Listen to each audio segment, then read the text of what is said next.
Ողջույն սիրելի հետևորդներ, երբևէ տեսել եք մի մարդու, ով հաջողության հասնելուց հետո սկսում է մյուսներին նայել վերևից։ Սկզբում նա խոնարհ էր, շնորհակալ էր, գուցե աղոթող էր, բայց հետո կարծես մոռացավ, թե որտեղից էր եկել։ Նույն վտանգը կարող է պատահել նաև հավատացյալի քրիստոնյայի կյանքում։ Մարդը կարող է սկսել մտածել. ես ավելի հոգևոր եմ, ես ավելի լավ քրիստոնյա եմ, Աստված ինձ ընտրել է, ուրեմն ես առանձնահատուկ եմ։ Եվ հենց այդ պահին Պողոս առաքյալը հնչեցնում է ամենահզոր նախազգուշացումներից մեկը. մի մեծամտածիր, այլ վախեցիր։ Այս խոսքը միայն հեթանոսներին չէր ուղղված, այն այսօր ուղղված է եւ մեզ, որովհետեւ ամենամեծ վտանգը հաճախ գալիս է ոչ թե դրսից, այլ ներսից, մեր սեփական հպարտությունից։ Բայց ձեզ հեթանոսներից ասում եմ, որքան ժամանակ որ հեթանոսների առաքյալը մեծարելու եմ իմ պաշտոնը, որպեսզի թերևս իմ հայրենակիցների նախանձը գրգռեմ եւ փրկեմ նրանցից ոմանց, որովհետեւ եթե նրանց մերժվելն աշխարհի հաշտությունն է, ապա ինչ կլինի նրանց ընդունվելը, եթե ոչ կենդանություն մեռելներից։ Իսկ եթե երեխայիրիքը սուրբ է, սուրբ է նաև ամբողջ խմորը, եւ եթե խմորը սուրբ է, սուրբ է նաև ճյուղերը։ Եթե որոշ ճյուղեր կտրվեցին, իսկ դու որ մի վայրի ձիթենի էիր, նրանց փոխարեն պատվաստվեցիր եւ հաղորդակից եղար արմատին ու ձիթենու պարտությանը, մի պարծեցիր այդ ճյուղերի դեմ։ Իսկ եթե պարծենաս, իմացիր, որ ոչ թե դու ես արմատը պահում, այլ արմատը քեզ։ Հիմա պիտի ասես, ճյուղերը կտրվեցին, որպեսզի ես պատվաստվեմ։ Ճշմարիտ է, նրանք անհավատության պատճառով կտրվեցին, իսկ դու հավատի շնորհիվ հաստատվեցիր։ Մի հպարտացիր, այլ վախեցիր, որովհետև եթե Աստված բուն ճյուղերը չխնայեց, քեզ թերևս երբեք չխնայի։ Արդ, տես Աստծո բարությունն ու խստությունը կործանվածների հանդեպ, խստություն եւ քո հանդեպ, Աստծո բարություն, եթե հավատարիմ մնաս այս բարությանը, այլապես դու ևս կկտրվես, նրանք էլ, եթե անհավատության մեջ չմնան, կպատվաստվեն, որովհետև Աստված կարող է նրանց վերստին պատվաստել։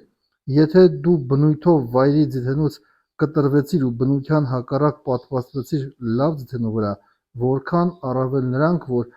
բուն իսկ ճյուղերն են, կպատվաստվեն իրենց ձիթենու վրա։ Ամեն։ Սիրելի բարեկամներ, Պողոս առաքյալն օգտագործում է շատ գեղեցիկ պատկեր։ Նա խոսում է ձիթենու մասին։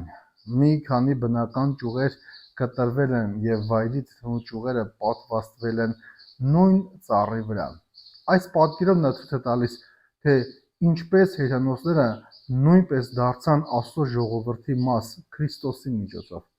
Բայց այստեղ ամենակարևոր միտքը ուրիշ տեղ է։ Նա ասում է. դու արմատը չես պահում, այլ արմատն է քեզ պահում։ Փորձենք համեմատել մեր ժամանակների հետ։ Մենք հաճախ ապրում ենք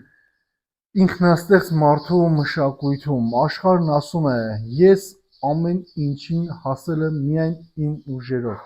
Ես ոչ ոքի պարտական չեմ, ես ինքս եմ իմ կյանքի տերը։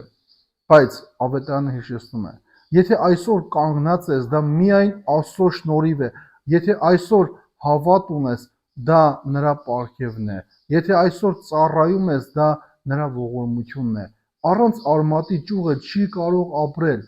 Սուրբ Հովհան Ոսկեբերանն ասում է. հպարտությունը կտրում է մարդուն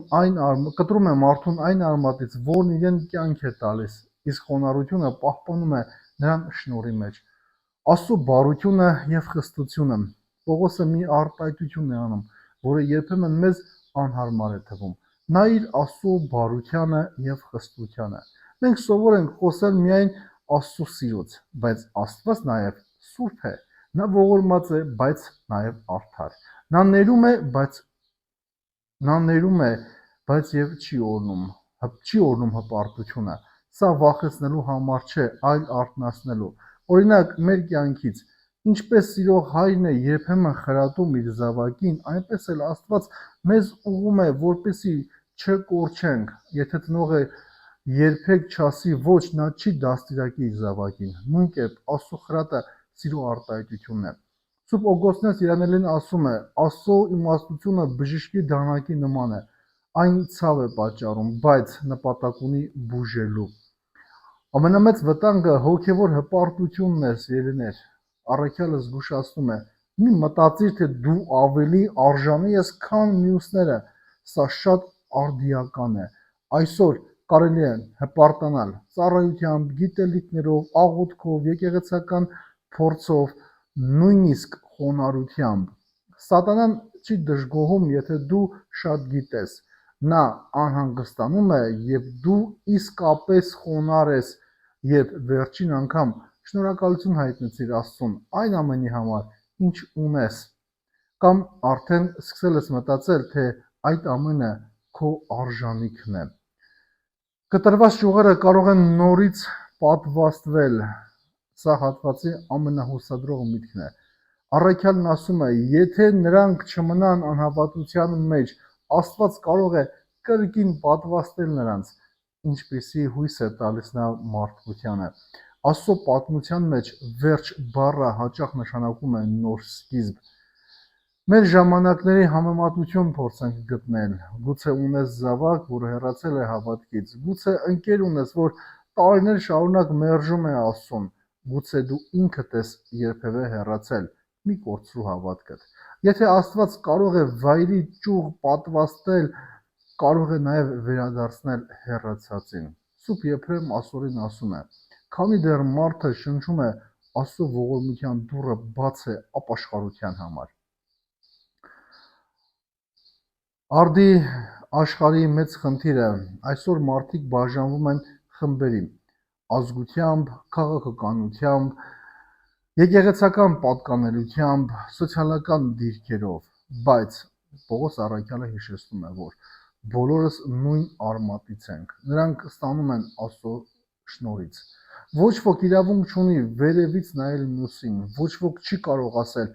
ես ավելի արժանի եմ։ Խաչի առաջ բոլորս հավասար ենք։ Այս հատվածը մեզ կյանքում կիրառելի մի քանի կարևոր քայլեր է սովորեցնում։ Ամեն օր հիշիր, որ ամեն բարիք Աստծո շնորհն է, երբեք մի նայիր ուրիշներին վերևից, շնորհակալ եղիր քո փրկության համար, մի կորցրու հույսը հեռացած մարդկանց համար։ Թույլ տուր, որ Աստծո խրատը ձևավորի քեզ, մնա կապված Քրիստոսին կյանքի արմատի հետ, աղոթքով, սուրբ գրքով եւ սուրբ պատարագով։ Ամեն օր հարցրու քեզ, այսօր ես ավելի խոնարհ դարձա, թե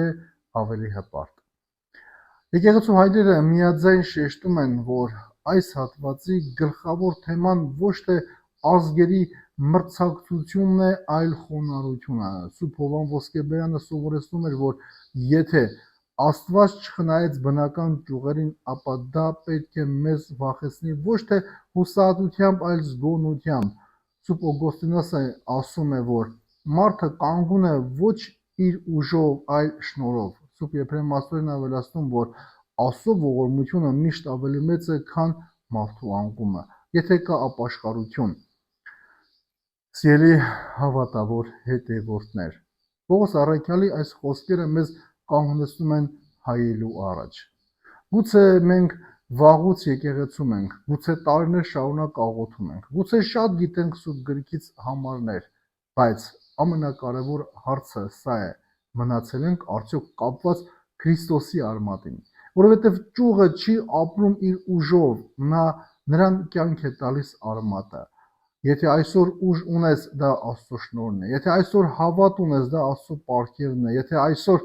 ծառայում ես, դա նրա ողորմությունն է։ Ուստի մի հպարտացիր, խոնարհ եղիր։ Եվ եթե տեսնում ես մեկին, ով հեռացել է Աստծուց, մի դատիր նրան, աղոթի նրա համար։ Որովհետև նույն Աստվածը, ով քեզ պատվաստեց իր կենարար ծառին, կարող է նաև նրան վերադարձնել։ Եվ հիշիր այս անմոռանալի խոսքը. դու արմատը չես պահում, արմատն է քեզ պահում։ Եթե այդ ճշմարտությունը երբեք չմոռանաս, ապա ոչ միայն կպահպանես հավատքդ, այլև կապրես խոնարհությամբ, երախտագիտությամբ եւ վստահությամբ մինչեւ կյանքիդ վերջը։ Սիրելի հավատավոր հետևորդներ, Եթե օգտակար եղավ ձեզ այս տեսանյութը, կարող եք հավանել։ Մեկնաբանության բաժնում գրել ձեր կարծիքը։ Բաժանորդագրվել մեր YouTube-յան ալիքին եւ ուղարկել այս տեսանյութը քո ընկերներին, բարեկամներին ու հարազատներին։ Նրանց եւս հաղորդակից դարձնելով Աստծո խոսքին եւ Աստծո խոսքի տարածմանը։ Աստված օրհնի բոլորիդ։